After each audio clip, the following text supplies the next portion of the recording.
پشتو نہ بولا کرو تمہاری گلابی پشتو. میں نے کہا آپ سے تو اچھی ہے نا. کہتے ہیں میری پشتو تم سے اچھی ہے.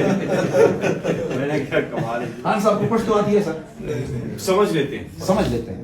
ہاں بولتے نہیں. جی جی. ایک دن کوئٹہ جلسہ تو 2012 میں ہمارا. جی سر. اس میں آخر میں آپ اگر غور کریں تو میں نے ان کو کہا تھا سر ادھر زیادہ پشتون آئے ہیں ایوب اسٹیڈیم. میں نے کہا آپ نے نا پشتو میں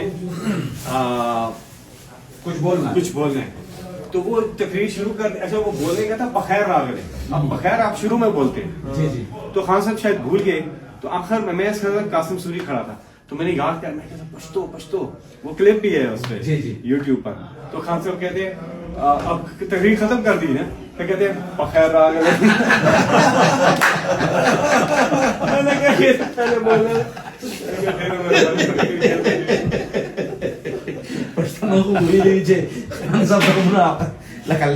بالکل آخر کے ویلو کے بخیر راگلے. میرے جلسے میں پہچانے کے کینا میرا ہی جلسہ تھا وہاں جو لڑکا یار وہ کیا جلسہ تھا.